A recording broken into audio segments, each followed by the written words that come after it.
Hey guys, Katie here and welcome back to my channel. It has definitely been a while since I've recorded one of these videos, but I'm really looking forward to the new growing season that's coming up. Today we're going to talk about a little bit of a seed haul that I have, but I also want to talk to you about some older seeds that I've been growing year after year that still work just as well as new seeds. So for those of you who are just joining us, I am a home gardener in Zone 5B in the Chicago area. One of the reasons why I create these videos just as something to look back on my journey as I start transforming my landscape into a garden oasis. That's a project that I've been working on for the last couple of years. And so I think it's really important, if you are working on a big project like that, to take pictures or videos just to see how far you've come, but also to document some of the things that may have worked really well or not so well at all. So there's a lot of trial and error when it comes to my garden. It is a journey and I'm excited to share it with you guys. So for today, I wanted to talk to you guys about using old seeds. I've had people ask me, can I use seeds that are 5 years old? And yes, you absolutely can. Seeds don't necessarily expire. They do lose energy and viability as the years go on, but it's worth a shot to plant them anyways. If they do germinate, the plant isn't going to be any different as a seed that was from 1 year ago. So I definitely recommend not tossing those seeds and replanting them. If it has been a couple of years, you might want to add a couple extra seeds to that seed pot in the event that a variety might not germinate as well. That does tend to happen. So corn and beans are among these seeds that have a longer storage life. Lettuce, peppers, onions, they tend to have a shorter storage life. So you might want to plant extra seeds in those seed starting pods just to ensure that you have enough and they germinate. Seed storage is super important though. You want to make sure to keep them dry, not wet or moldy. Obviously that's gonna affect the viability of your seeds. So storing them in a cool, dark, dry place is essential if you're going to keep those seeds year after year. So I have a lot of seeds that I've purchased from a long time ago that I continue to plant year after year. And I wanted to show you some of my favorite varieties of those seeds that I plan on planting this year. So I should be starting seeds pretty soon.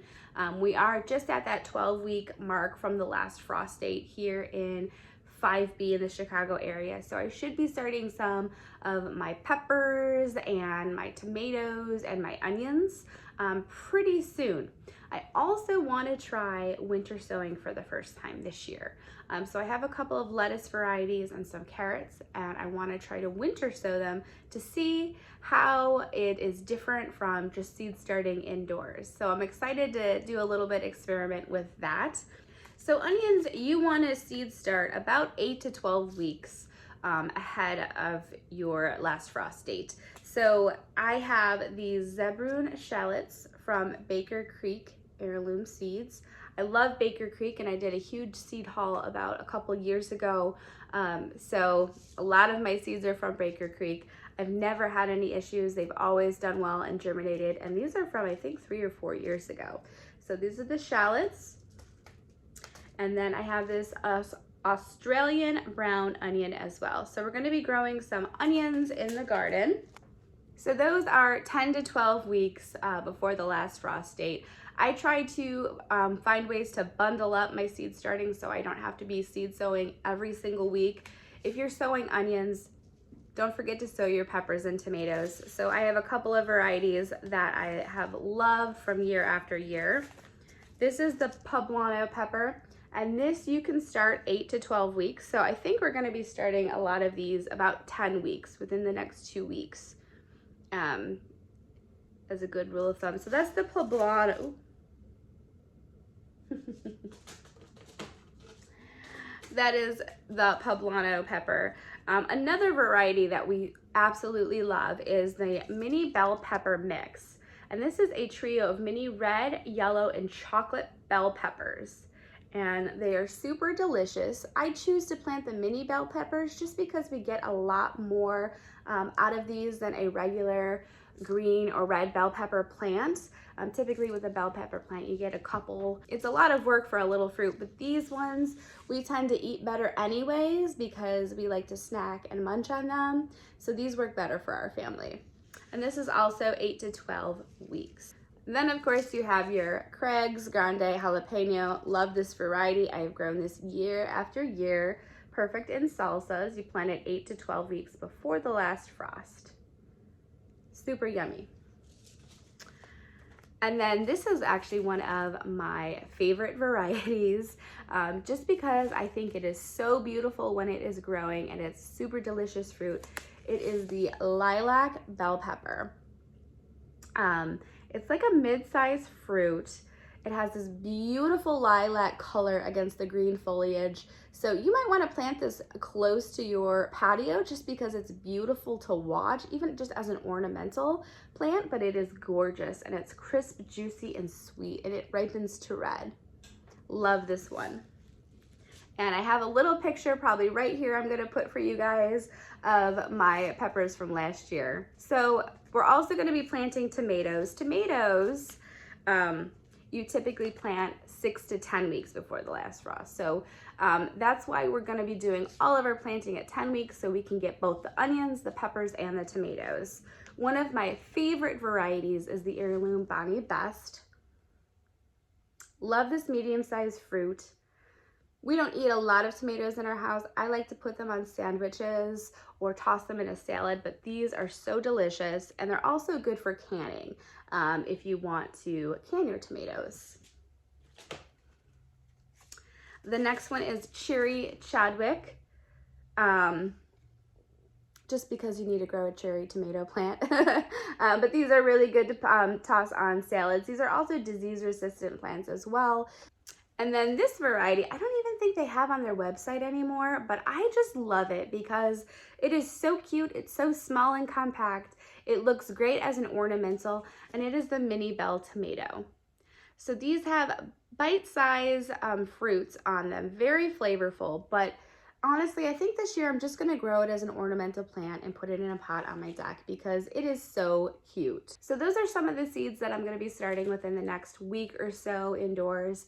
But I also mentioned I wanted to start winter sowing this year. Totally new concept to me. So I'm gonna be doing my research to see how you do it and what are the best varieties to winter sow in your garden. But some of the things that I do want to start sowing just for like the cooler spring months is this Purple of Sicily cauliflower. It is so gorgeous, you guys. Just put this in your landscape. You don't even have to put it in a vegetable garden. It's so beautiful. It's a vibrant Italian heirloom. And then when it cooks up, it cooks green. So my kids love this. And this you can plant outdoors 6 to 8 weeks ahead of last frost. So we're coming up on that. I think if I winter sow this, I might be able to plant it a little bit earlier and it might do fine. So some of the varieties that I also plan to winter sow and seed start inside are my greens. I haven't been doing a very good job of this in the past years, but I really, really, really want to have a strong greens salad bar just because I think it's fresher, it's better than the supermarket. So some of the varieties, one of our favorite varieties that we love to grow, that it's probably one of the only successful varieties, well, one of 2 successful varieties that I've been able to grow is this Butter Crunch lettuce from Baker Creek. We love this buttery head of lettuce. It is very heat tolerant and it's slow to bolt, so it is a really great variety to work with. Plus, I've been able to grow this through the summer months as well. If you plant it in a slightly shadier area just to get some cool afternoon shade, this works well in those type of climates. So I love this lettuce. My kids love this lettuce. I don't even bother growing romaine because this is all we eat. Even when we go to the grocery store and have to buy a head of lettuce, it's usually the Butter Crunch. So really, really love this lettuce. We're going to be planting a lot of it. The next one that I have been able to successfully grow is the Rocky Top lettuce. Unfortunately, I'm the only one in the house that likes this variety, but I love all different types of greens in my salad, so this is perfect for me. It is an improved formula blend, and it includes some non-listed rare varieties. So this is really perfect for a cut and come again harvest. Lots of different lettuces. This one does prefer cool weather, so it is best as a spring or fall crop. Although I have managed to grow it in the summer on a little container on my deck where it's mostly shade, and it did okay. So something to play around with if you like it. So last year, all of those seeds that I've showed you have been from 3 or 4 years ago, you guys. But last year I did go and purchase some more seeds from Back to Roots. I think I got these at Home Depot. It might even have been Walmart. I don't know about you, but I'm like going through the supermarket or Walmart and then I see a seed rack and I can't help but just like look through them all. And so these varieties really stuck out to me. Plus I don't have a spinach, so this is Bloomsdale spinach that we're gonna start this year. And then this kale dwarf blue curled Beets. This might be just more of an ornamental, I'm not sure. We're not crazy about kale in our house, but it is so beautiful. I don't know, how can you resist? These are heirloom seeds. They say non-GMO, but honestly guys, everything is non-GMO. You can't get GMO seeds. The general public can't get them. So that's kind of a funny label. It's misleading. Okay, so for winter sowing, I am gonna be trying some carrots and beets in my, what's it called? My stock tank gardens. I'm gonna be growing lettuces in there, and I'm gonna try to be growing some carrots in there. Right now there are strawberries. I might have to thin them out a little bit, but I'm thinking by the time I'm done with these, summer's gonna be coming around and the strawberries will have a chance to flourish. So a little bit of succession planting is perfect for that spot. So the first one that I'm gonna do is this Bassano beets. Love these beets. And then my carrots. You guys, I love these varieties. This is the Parisienne variety. They're like short little, you know, stubby carrots. They're super funny, but they are very popular in France. They're tender and they taste wonderful. And they're very easy to grow in heavy soils. This is great for home and market gardens. Next one are the Nantes Scarlet. Also good for heavier soils. And then my very favorite carrot, you guys, that I just can't get enough of, is the Black Nebula carrots. I love this variety. It is the darkest carrot available. It's high in anthocyanins. How do you say that? It's high in anthocyanins. It's super delicious, but my favorite thing to do with this is to juice it. It is a great way to get your kids to eat, drink. Oh my goodness, I can't talk. It is a great way to get your kids to drink carrot juice without thinking it's carrot juice. If you juice this with an apple, it's gonna taste just like grape juice, and it looks just like grape juice. It does kind of stain your hands if you're not careful, but these are so fun and super delicious to grow. So that is it for my winter sowing and my seed starting for right now. I have a lot of bean varieties and other seeds like that, squash, that I'll probably show at a later time. We are gonna try some trap planting this year. In the last 4 years, I have not been successful with growing any type of squash, whether it's zucchini or a pumpkin. The squash bugs just love my yard. But I have heard there is a certain squash out there that you can plant that they absolutely love, and they will ignore all of your other plants if you plant this. So we're gonna try some trap planting this year to deal with those pesky squash bugs. So now I want to show you guys a little bit of my seed haul, my brand new seeds. Now last year, I did a video on a no-dig border garden bed method, and what I did is I laid down cardboard and I put mulch on top of it, and all along the side of my fence was grass, and I wanted to create a border garden there, but I did not want to dig up the grass. Digging into the ground when you don't have to is not good. It kind of depletes it of its nutrients. It's also really labor intensive and hard on the back. So if you can kill off that grass, let it decompose into the ground and add nutrients back into that soil, it's going to be a lot better for your garden beds. So this year, now that we've kind of created that garden bed. It's about 2 feet off of the fence. We're gonna have to expand it. It's not gonna be big enough. It needs another 2 to 4 feet. This is gonna be in the long run, a really, really big border garden bed, but I'm really excited about it. So this year we're really starting to build it up. The plan is to plant just a hedge of limelight hydrangeas to act as privacy, but also provide a beautiful kind of backdrop to what this border garden is going to be. So we're going to be purchasing the large limelight hydrangeas. I think they're like the 6 gallons. We're going to have to go to a special nursery for it. But to purchase them that big is going to cost a pretty penny. It's going to take up most of my gardening budget this year. So we are looking for ways that we could still plug in some perennials this year and start building it up. That's not going to be super, super expensive. The most cost-effective way to do that is to start your plants from seed. You can get lots and lots of seeds in a small packet for a couple of dollars and have multiple plants. It does require obviously more work, but it's going to be a lot cheaper than buying those plants at a plant nursery that are full grown. One of the reasons why we're buying the larger potted hydrangeas is because I don't want to wait 10 years to see these beautiful hydrangea hedges. So the bigger we buy them, the sooner we get to our end goal of these beautiful hydrangea backdrops. So I've been doing a lot of research this year just in landscape design. I've gotten a couple of books, but I'm going to be focusing a lot on landscape design over the next couple of years, just to make my garden look cohesive. In the past, I've just bought plants because I like them, but I didn't really think about the overall aesthetic of the area, or I've planted tall plants in front of short plants, and then that kind of defeats the purpose. So we're really focusing on the design of these border gardens this year. So some of the things that I'm thinking of plugging in, and I don't want to plug in too much at once because I want to see how certain plants react in areas and how they look and how I can add to that garden with those plants. But one of the big ones that I'm looking to grow is this Palmer penstemon, which is a seed. I could put the picture, there's no pictures on the packet.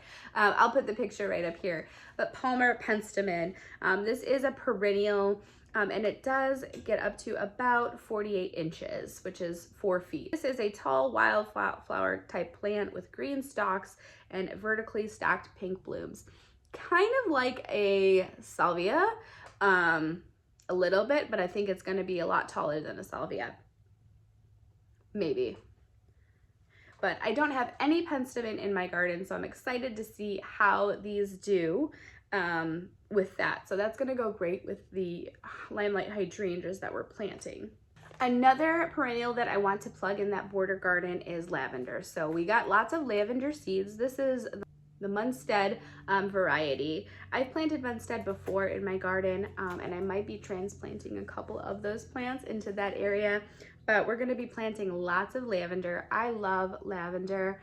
The bees in my garden love lavender, and it is so nice to be able to cut and dry them and put them all throughout the house. Just the smell alone is just absolutely divine. And I want to do some soap making in the fall, so I'm planning on using the lavender from my garden to put into the soap. So we got some lavender seeds. Another one that I want to try is this coneflower seed. It's the white swan, so it's the Echinacea purpurea,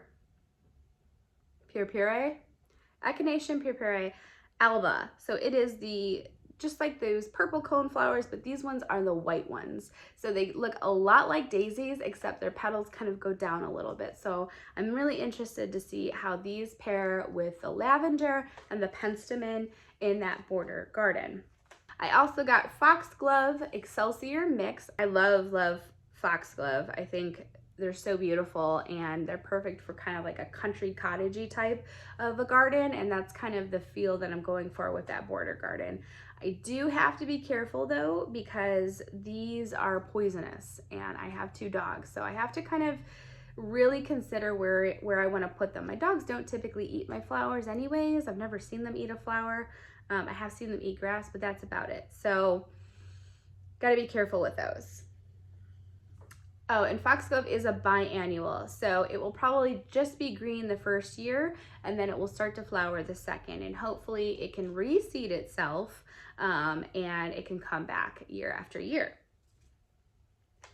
So then I got nasturtium seeds in Moonlight. So these are like a creamier white seed. I'm excited to plant these actually in my veggie garden. They are trailing vines, so I plan on using them as a trap crop as well, as kind of fending off some of the other garden bugs that don't like them. So this is a really great plant to plant in your actual veggie garden. So for all of these seeds, I went with Eden Brothers. One of the reasons why I did that is because I didn't want to be buying seeds from 3 or 4 different companies. And I had a list of seeds that I really, really wanted. And in order to get them all from one company, I went to Eden Brothers. I've actually gotten dahlia tubers from them in the past, and they've turned out really great. So I'm excited to see how their seeds turn out this year. One of the varieties that I was really excited to try is the purple hyacinth bean, which is a climbing vine. It's pretty prolific with shades of pink and purple. I have seen these all over Instagram and some other Instagram gardeners, and I absolutely love how they look. So I'm excited to put more vines into my garden as well. I do have another climbing rose that's coming that I'm excited to share with you guys later on, but I want to definitely plug in some more vines throughout my garden. Vines just give this kind of whimsical, enchanted feel in a garden, and that is definitely what I'm going for. So I do plan on throwing some cut flowers into that border. I also have a little patch way back in my yard behind a tiny, tiny little blue Colorado spruce that I planted that I plan on throwing some cut flower seeds in there as well. So this year, zinnias do so well in my yard. So I want to keep up with that trend. Plus the butterflies and the hummingbirds and the bees absolutely love the zinnias. So we're going to be moving my zinnia patch around, but I'm going to be growing the Queen Lime red zinnias, which are really exciting. And then there is this cupcake pink mix as well. These zinnias love hot weather, and when it comes to July and August, we are hot, hot, hot. So this is gonna be a perfect flower to grow in my garden. These cupcakes pink mix, I think it has the double petals. I'm gonna put a picture right up here from the Eden Brothers website. They're super cute, so I'm excited to try those out. I did save some seeds from my last year's crop of zinnias, so I'm excited to plant those as well and just have a variety of zinnias. They're so beautiful, and the pollinators love zinnias. Another variety that I forgot to show you guys that I want to plug into my border garden is delphiniums, and this is a Emerald Pacific Mist. These are so gorgeous, you guys. The lilacs, the deep grape purples, and this is kind of like a purpley burgundy sort of. So gorgeous. This says this acts as a perennial, so we're gonna see if it does come back year after year, but I'm excited to plug these in. Delphiniums are one of my favorites. They're just so gorgeous. So I do have a patch that I am going to grow just exclusively sunflowers. And I have all different types of sunflower varieties that are in different heights. The Tao variety I have, which is that big black center. I believe that gets about 8 feet tall, I think. I'll have to look into that. But I also have my White Knight Pro Cut variety that I've grown in the past that I'm going to be planting, and I'm excited to add 2 new varieties in addition to those, and this one is the Pro Cut Plum variety. The Pro Cut Plum variety grows to about 4 to 5 inches, 4 to 5 feet, I think so. So my Pro Cut, it's a Pro Cut Plum, so it has like white flowers with a pretty purple in the middle of them. So this is going to be really gorgeous to go with my White Knight Pro Cuts. I'm excited for that. And then I have this Moonshine variety, and I really love it. It's just a simple like sunflower, nothing too fancy, but it's like gorgeous. So we're gonna be growing that as well. And this gets to about 4 feet high. So this is probably gonna be in front of all of those other varieties. That way you'll have the shorter varieties in the front, and then, you know, slowly getting higher with the different other sunflower varieties. So I'm really excited for that. I tried to grow sunflowers last year. I planted them actually with the zinnias. I planted them right in the middle. So they were supposed to tower through and above the zinnias, and it was supposed to be this beautiful, beautiful flower patch. And the bunnies ate them. So I'm gonna have to find a way to help these seedlings out so the bunnies do not get them. These are usually best if you directly sow them into the ground, because if their roots become root bound, if you start seed starting them, they don't do very well. So sunflowers are always best planted right in the ground. I might find a way to just kind of cage it off for a little bit until they get to a certain height, so the bunnies do not munch on them, because they do love sunflower seedlings. Okay, so the next variety that I have an area in my front garden, and when I say front, my house kind of is more towards the front of my property, and then my backyard is huge. So my fence starts at the back of my house. So my front yard is technically both north and south sides of, no, both east and west sides of my house, and then the south side of my house. So on one of the sides, it tends to be a lot more shadier just because I have a lilac tree and I have a red maple. So I was looking for a flower or some type of interest to put there, because it is a kind of a blank slate. There's no windows on that side of the house, and it kind of always looks bare and just like a big, tall, white blanket, or actually cream blanket. So I was looking for a variety that would grow tall and grow well in a shaded area, and that is when I found hollyhock. So this is an Indian Spring mix. I'm really, really excited about this variety. You can sow it into the ground after frost, but you can also start it a couple weeks earlier if you want. You definitely need to stake this plant, and this plant can get up to 6 to 8 feet tall. So I'm really, really excited to plug this in there. It is a part shade area, so that is typically 2 to 4 hours of morning sun, that cooler morning sun. So that is a perfect area for these. This is a perennial, so I'm really excited to plug these in there and add some interest on the side of the house, so when people are walking by, they can, you know, at least admire it and not look at a blank slate anymore. So we're excited about these. And then this last variety, I don't think I realized how tall this gets, but I was just so fascinated and enamored with the feathery like look of this grass plant, and it's the Pampas Plume White. Now, after buying these, I realized I could get these in a dwarf variety that's only 4 feet tall, which is probably what I should have done. But these get to about 6 feet tall. Wait, so these do get to be about 6 feet tall. So really, really tall grasses. They have these pretty creamy white feathery tops to them that is gonna look really good in like a bouquet.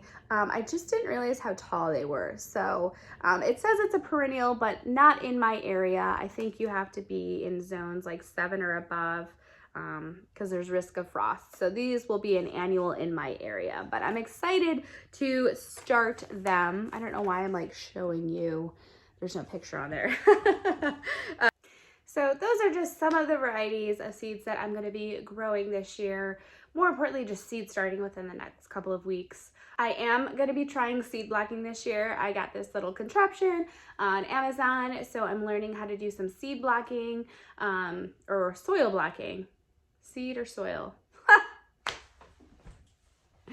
It's seed or soil, but that's how I'm going to be starting my seeds this year. It's a healthier way to seed start. So I am excited to start seed blocking or soil blocking within the next week or two. I'll probably have a video up on that. So those are some of the seeds that I have purchased recently. I have a lot of other things that are going to be coming within the next couple of months. I ordered some giant hostas. I think it's the giant hosta variety from Eden Brothers. I love the giant leaf hostas. So I have a lot of shade garden areas throughout my landscaping between the back and the front yard.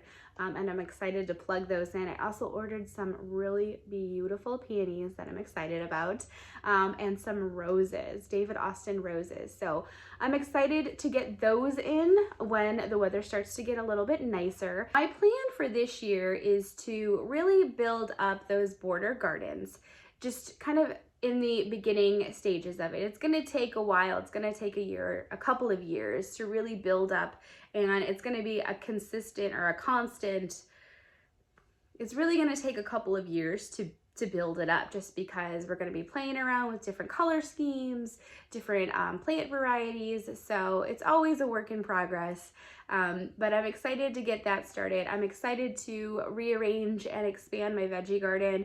We're gonna be doing something really new because I have to make room for that border garden. So we've got plans for that. And also, my goal this year is to post at least 2 videos a week for you guys, just because I want to document this journey as well.